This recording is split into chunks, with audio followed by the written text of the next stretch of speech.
Here's a show you farmers might be interested in: agricultural diversity in Robeson County. Carolina People brings it to you next.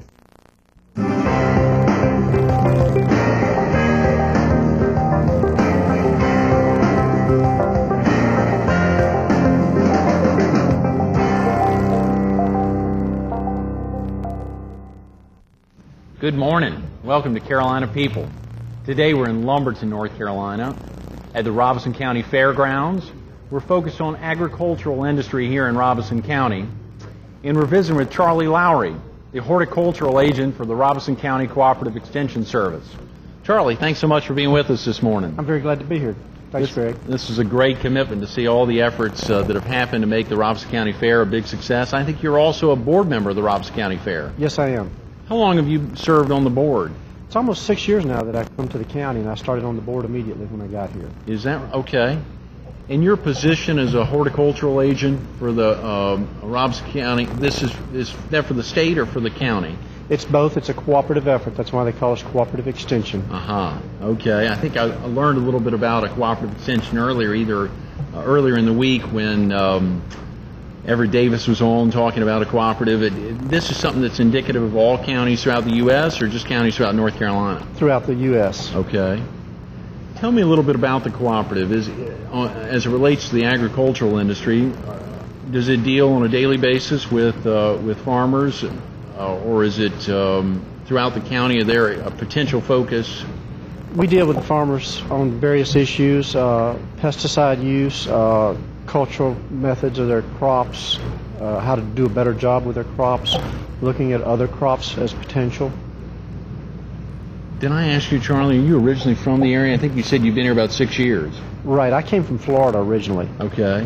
What part of Florida? Well, I was raised in Pensacola in the Panhandle of Florida, right, which is not too far different from here. But I spent the last 25 years down in South Florida, down in Naples, Florida. Okay. And what brought you to Robeson County? I wanted to move up to North Carolina, and I really wanted this situation, which I didn't know I was going to get into. I was really interested in alternative crops and looking at new crops. Is that right? What are some examples of alternative crops? Well, if you're growing tobacco, then an alternative crop would be perhaps strawberries. There might be some farmers already growing strawberries, but for that particular farmer, it would be an alternative crop or a new crop for him. And if you were growing soybean, would there be an alternative crop? Yeah, if they want to do vegetables, that would be an alternative to what they've been growing. It's just a change from what they've been doing. It may not be necessarily new. Now, we're looking at some old things, like strawberries on plastic. We're also looking at new potential crops. In your specialization with the Cooperative Extension Service is? Horticulture in general, just all plants. When I'm sure a lot of viewers have a good understanding of horticulture, but when you talk about, are there interactions you do with local school systems to let children know more about horticulture? Is there extension that goes in on your regard with the service and getting into the school system? Well, we'll do talks when teachers request it. For instance, we've done talks on bees and beekeeping. We'll do career days. Usually 4-H handles that, and they talk about careers in agriculture. And we have volunteer master gardeners who go in and work with students on butterfly gardens or vegetable gardens. So we do work with the schools as much as we can. How did you become interested in horticulture? Well, I was raised on a farm in the Panhandle of Florida, and I just grew up doing the landscaping, taking care of the plants around the home, and I just was interested in it. Did you all have some primary crops down there on the Panhandle? We had cotton, tobacco. Well, we didn't have tobacco. That was more over toward Tallahassee, but we had soybeans, pretty much similar to here.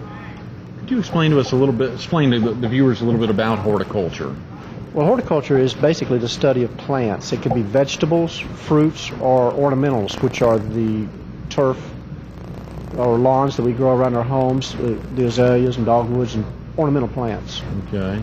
And you talked about alternative crops. Is there something you particularly do to educate the agricultural community here in Robeson County? We take them out on tours to see other crops in other areas, what people have done successfully. We bring in farmers or people who are growing crops that are new to them and let them know their experiences and what the potential is. And so we work very closely with them, work on the marketing options. How about some of the obstacles that farmers face, not only these days, but in years past in growing crops? What are the prime obstacles that a farmer would face today? Well, labor, weather's always a big problem. We saw that this past year. We constantly have equipment, new equipment they have to buy, so cost of equipment. Pesticide use, loss of pesticides. So just the same obstacles that they face all along. Have faced for years. Yeah. On the pesticide aspect in dealing with obviously pests in the county, is there any particular vehicle that's most commonly used to deal with pesticides here in the county or throughout the region? As far as the use of them, NCDA regulates the use of the pesticides, and we do the educational portions of it. We teach them how to use them properly, how to read the label. We give certification for keeping them licensed. They have to be licensed, so we deal with the licensing aspects. You all do the licensing aspect. Right. What are some of the components to get a license? Well, we just started yesterday a new program this year where farmers have to take a test. In the past, they could just go into a class for 4 hours and get a license. Now then they'll have to take a test, and it's pretty intensive. What are some of the aspects of the test that would be particularly intensive? Well, we teach them how to read the label, what's on the label. It's very important that they read the label for the mixing directions, for how to dispose of the containers. We teach them to use the correct safety gear, to just use the pesticides as safely as possible. But most of all, we teach them how to use it when necessary, but not to use it if they don't need to. How to use the safest pesticide. If there's one safer, then go with a safer pesticide. Even if it's a little more expensive? Yeah, even if it's a little more expensive. Sometimes that's hard to do, but some of these pesticides are expensive. Are there some underwriting methods that the cooperative will use to help support it? Surely the encouragement to get into safer pesticides, but if a farming community or a family wouldn't have that ability financially, is there some ability to turn to the cooperative or to other ventures throughout the county? No, there's not anything, unfortunately. It's a good point, but right now they might go with a cheaper pesticide, but there's nothing right now. What are some new programs that are going on right now within the cooperative service Well, when I first got here, I applied for a SARE grant, which is Sustainable Agriculture Research in the South. And I got a grant for growing a half an acre of Japanese persimmons or Oriental persimmons and a half acre of pawpaws. So those were planted 3 years ago, and they're just now getting ready to fruit this coming year. So we've got that one going, and it will be harvested this coming spring.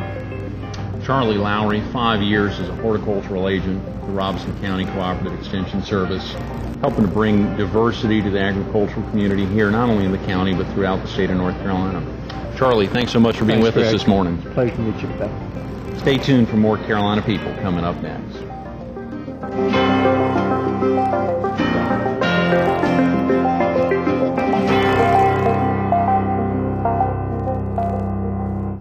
Good morning. Welcome to Carolina People. This morning we're in Lumberton, North Carolina, out at the Robeson County Fairgrounds. We're focusing on agricultural diversity here in Robeson County and throughout southeastern North Carolina. And we're visiting with the president of the North Carolina Small Grain Growers Association, Bo Stone. Bo, thanks so much for being with us this morning. Thank you for this opportunity. Had a great opportunity earlier to talk to Charlie Lowery, who a horticultural agent with the Extension Service here in the county, and to think of so many aspects that go on with agriculture here in the county. The county is so dang large, and to think about the area that it serves. I understand you've been a farmer in a farming family for many years. Yes, Greg. Our agricultural extension agents really don't get the credit that they deserve sometimes. These are the guys and ladies that are behind the scenes making sure that we get the information from the university that we need that will help us to grow the crops and market the crops that we do grow. When we talk about agricultural diversity, our farm has had to diversify as we've had the cuts in the tobacco quota and production here over the last 5 years. We're now growing about half of what we used to grow as far as tobacco. Tobacco is still our main crop, and hopefully will continue to be the cash crop that it has been in the past for us. However, if you were to take 50% pay cut, you would have to find other ways to supplement that income as well. And that's what we've done with our diversification, is to try and supplement tobacco and not replace it. Are you a Robeson County native, Bo? Yes, I am. My folks are from Robeson County, from the Rowland area, and me and my sisters, of course, grew up in Rowland. The only time I've spent away is when I was at North Carolina State. So that's home and always will be. Oh yeah, very definitely. Where's the family farm located? We are just outside of Rowland, Okay. which is in the southern part of the county. Right, sure. Well, that is when we think, I think geographically this is the largest county in the state of North Carolina. I know there'd been some debate that Sampson County had a leg in there, but I guess Robeson's the largest. Right. When you look at the statistics, our county always ranks in the top 2 or 3, and they're about all of the major crops. So we are a very large county in land area, and agriculture is still the driving force of our economy. Well, how do you find the time as an active farmer to give up that volunteer time as the president of the Small Grain Grower Association? I was lucky enough when I came back from college and joined the farm. My dad pushed me to get involved in different organizations. He is involved in several, and I am as well. It's important. The decisions will be made. I would love for my input to be put into those decisions. I think that I know what's going on just as well as anybody else. I'd love for my voice to be heard. The only way to do that is to be active. Very definitely. How many other counties throughout the state would bring in, where would some of the other small grain growers be located throughout the state of North Carolina? Nearly every county in the coastal plains and Piedmont grow small grains, which cover your wheat, rye, barley, and oats. Wheat, of course, being the main small grain that is grown in our state. Our board has worked hard on a number of issues. We were instrumental with the planning behind the Farm Bill. We were trying to make sure that the small grain producers were heard from in the Farm Bill. I think we did a good job on that. Also, we are working now on a disaster relief package to try and help not only our state but other states that have been stricken with drought and freezes here over the last 2 years. So that's something that we're working on. Here on a more local level, to say what we have done for the county, our association, along with the Department of Agriculture, has been instrumental in bringing Strawfex, a processing plant that will process wheat straw here to Lumberton, which hopefully will be operational by next spring. In that capacity, do you ever interrelate with children in the Robeson County community or in the Rowland community? Do you get into schools to talk about? I'm sure you don't have any time, but yeah, our association has always been big on ag in the classroom. Unfortunately, budget cuts cut that out this past year, but we are still trying to push forward with that. It's very important that our children, because a lot of the adults don't even know where our food comes from and what all goes into producing a crop. It's important to know that your pork chops don't just come from the grocery store. They were grown on somebody's farm. Same way with your loaf of bread and your gallon of milk. It didn't magically appear on that grocery store shelf like it is. Somebody worked hard and long to put it there. And I think it's important that folks know where it comes from. That is a great point, because you think about it, you go into the store, you're picking the stuff up, you're just in and out. That's right. Our nation sometimes forgets that what goes behind producing those crops. Our country spends less money of their dollars, in other words, a lower percentage of their dollar on food than any other industrialized nation in the world. Part of that is because farmers like us, we are efficient at what we do. We're able to put that food on the table, and we're able to make sure that you have money to spend on other things that you'd rather spend it on. At the same time, our food supply is the safest and I think the best in the world. I'd ask you the question about going into the schools, and you mentioned children. I think I saw that not only do you have a 15-month-old, but you've got a child due in December. Yes, I do. Congratulations. Very proud of my little girl, obviously, and of course I'm excited about the new child coming in December. Folks sometimes talk about the environmental issues related to farms. I was raised on the farm, and I'm going to raise my children on the farm. If anybody is going to look after the environment, it's going to be me. So that's something that I am very proud of. I want to make sure that economically the farm is viable enough so that I can raise my children on the farm. If I have a son or a daughter that would like to come back to the farm, I hope they're given the same opportunity that I was. Oh, you mentioned that one of the cash crops at the farm had been tobacco. Is that the most stable crop you've got? Yes, it is. Year in, year out, you can count on tobacco paying some of the bills anyway. And how large is the farm? We farm about 1,300 acres total. Down, of course, in Rowland. Right. We have about 50 acres of tobacco, though, so the rest is basically divided in corn, soybeans, and wheat. We We also raise hogs and cattle, and on the produce line we grow strawberries, sweet corn, watermelons, and my wife is growing mums this fall. Is that right? So we all stay busy. My mother and my wife and my sister are all involved in the produce end, and so we truly are a family farm. It really sounds that way. We got about a minute, but I wanted to see if you could talk real quick about the co-op that you're trying to establish right now. Milton Parker, one of our county agents, is working hard to establish a marketing co-op for folks that are growing produce such as myself. This will give us an opportunity to use some of the resources that we have, such as the Southeastern Ag Center and Farmers Market here in Lumberton. That will help us to hopefully draw in a larger group of growers as well as a larger group of buyers. That's the thing that we're lacking right now. With a co-op, possibly we can do some wholesaling and get some trucks in and maybe some equipment that would help us to grow more of a crop, maybe some coolers for sweet corn or something such as that.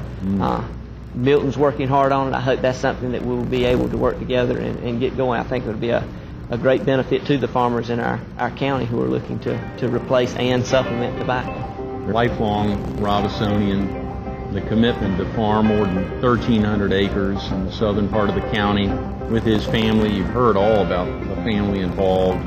His family's expanding in December with the addition of his second child. A proud graduate of NC State and bringing some experience not only from Raleigh back to Robeson County, but hopefully bringing a little bit of Robeson County up to the state capital. Bo Stone, thanks so much for being with us this morning. Thank you, Greg. Stay tuned for more Carolina People coming up next.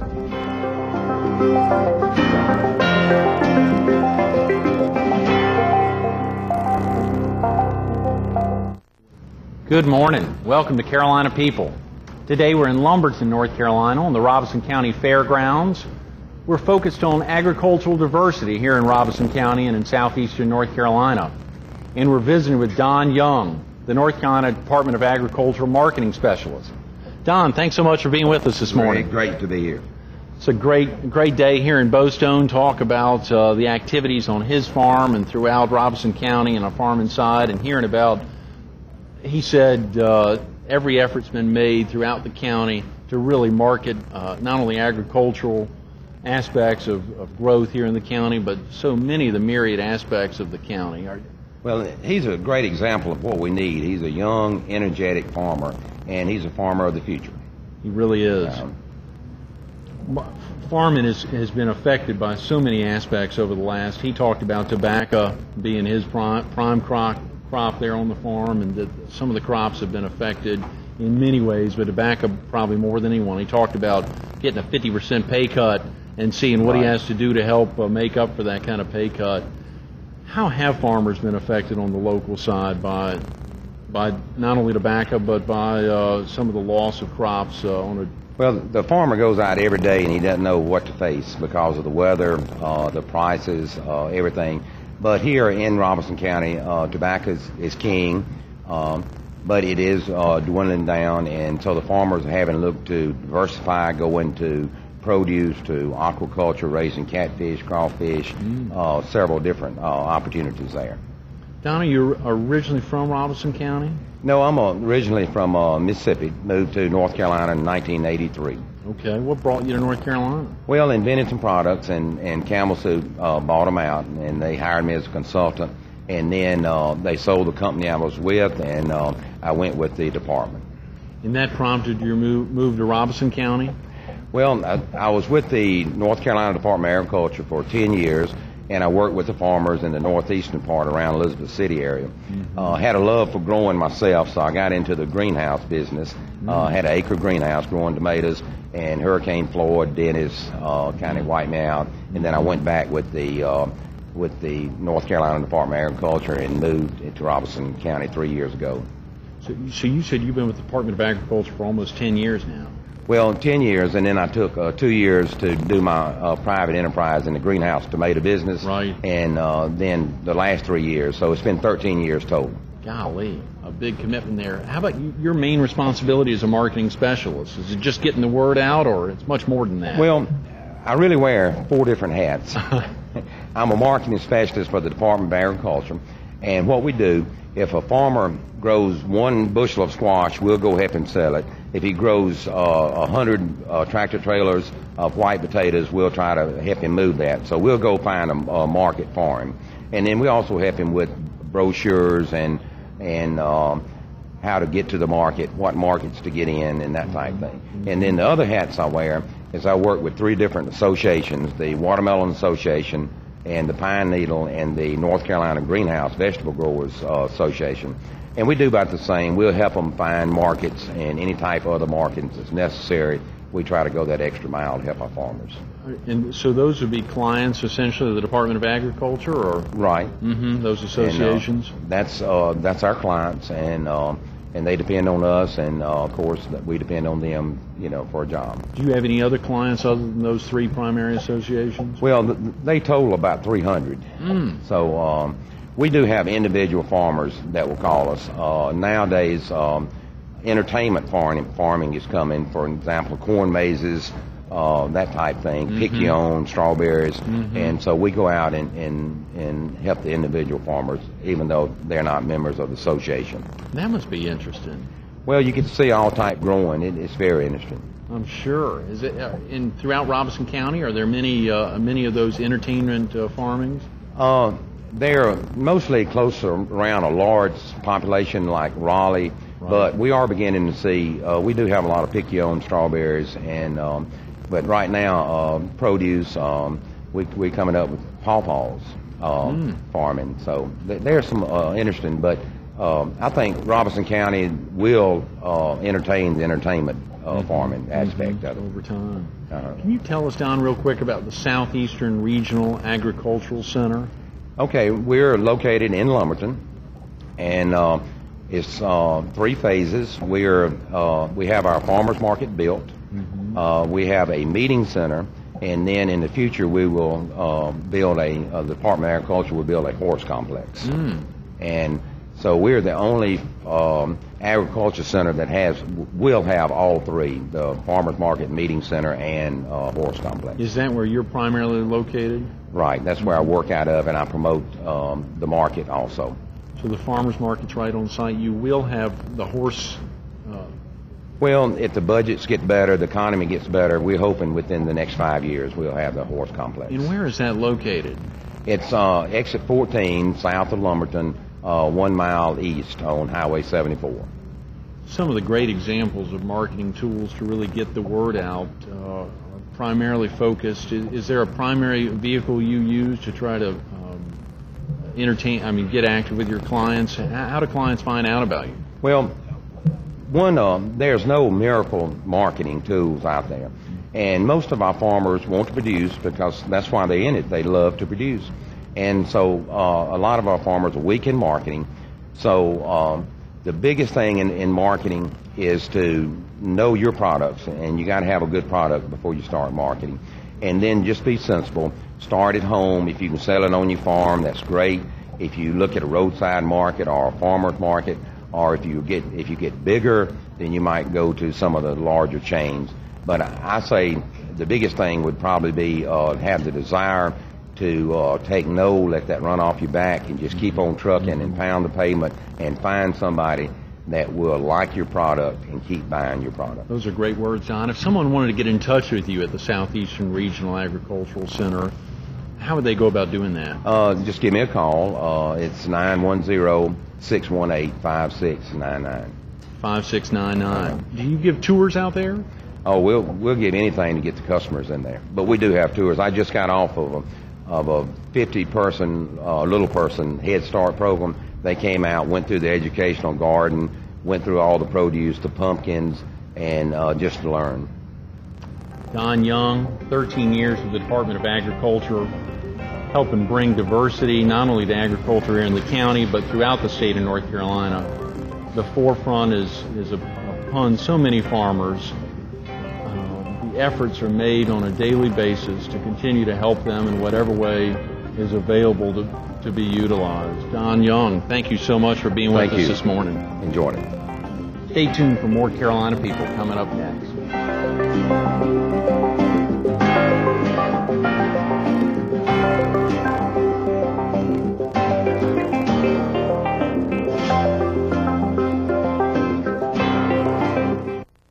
Thank you for being with us today. We'd like to thank Coble Wilson, Everett Davis, and Morris Billick for giving us the opportunity to spotlight Robeson County.